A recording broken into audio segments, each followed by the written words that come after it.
trees bring us together by Sue Thompson of Earlwood 2206. Narrated by Janine Penfold. Culinary surprises, neighbourhood joys, and Thursdays with Frank. The Hong Kong orchid tree is glorious in flower, and in Nepal, its flowers are a delicacy as they are turned into Nepali pickle, which is not pickle as we usually know it, but let me tell you, it is so unbelievably delicious. A few houses down there is a superb tree, glorious when in flower. It's the house where lovely Frank used to live. Not long after I moved into my house in 1998, I spotted an elderly neighbour heading up the street. It's hard to know what is up and what down when there is no hill, but still one seems to be able to tell. With the impaired gait of someone who has lived life well, as I was getting ready for work at police headquarters, which was then in College Street in Sydney CBD. By the time I was ready to leave, he was at the bus stop. I pulled over and offered him a lift. He asked to just go to the train station if I wouldn't mind. A delightful, polite, gentle man with kind eyes and a great, open Aussie smile. His name was Frank. As we drove along, "Where are you going, Frank?" "Into town to meet my friends.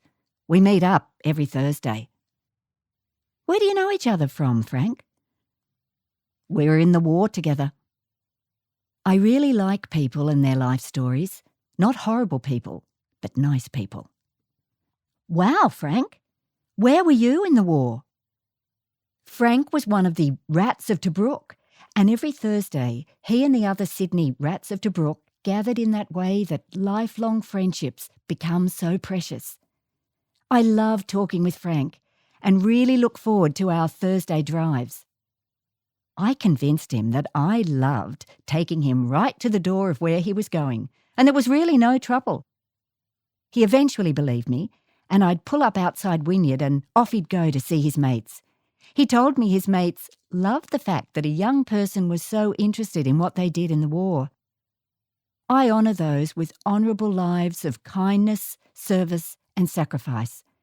I am sure he loved the fact that, on the way to Police HQ, I'd drop off one of the Rats of Tobruk in town to meet his cobbers, his mates. I really missed Frank after he died. I knew at some point later his wife died, but thought maybe a family member still lived there. Then recently, as the Hong Kong orchid tree spread its bounty of flowers to the sky and the footpath, my wonderful young Nepali friend of the last 4 years reminded me, as she does annually, that in Nepal these are a delicacy. We hovered. She asked if I might go and knock on the door and ask if we could please buy some. I can be antisocial, as head nodding in conversations can trigger terrible migraine, and I am definitely a head nodder of life. Those of us who want to make sure that others feel appreciated and heard often nod a lot to convey this. We don't even realise until head nodding equals migraine.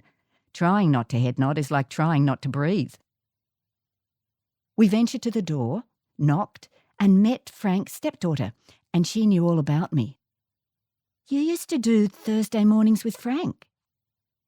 And so there was a lovely gathering under the glorious tree, followed up the next day with flower picking. In Nepal, it is rude to a tree or garden to pick from it at night when its energy is settling down for the evening, and better to pick earlier. I got more of Frank's life story and found out he called the tree Molly's tree, as it came from his sister's tree on her property out of Dubbo where they grew up. My mum grew up in Dubbo too. The next day we went back for more picking, COVID masks on, collecting flowery treasures for other Nepali friends, some who had not eaten a delicacy for 10 years whilst in Australia. She was going to make her friends delightfully happy as Frank and I did in our sharing. Lives intertwine so preciously when there is love, kindness and understanding. Today there was chatting to the local kids too, after being grilled by them as to whether we were allowed to pick the flowers. Yes, Karen gave us permission. Okay, if you know her name, it must be okay. I had forgotten it's hard to spot a familiar neighbour when they are wearing a mask. Then out came a parent to the front fence. We had chats on many topics: past jobs, area history, first houses in the street, sewer lines, the joys of historical plans and records, drainage easements, etc. We discovered lots about each other in our gathering of social distance around the tree. People who live in our street love living here. We love Earlwood's wonderful diversity, and there is something lovely about living in a crescent with riverbanks behind and houses built in the 1920s to 1940s, when Earlwood was farmland, grazing land, poultry farms, great fishing and crabbing and prawning, etc.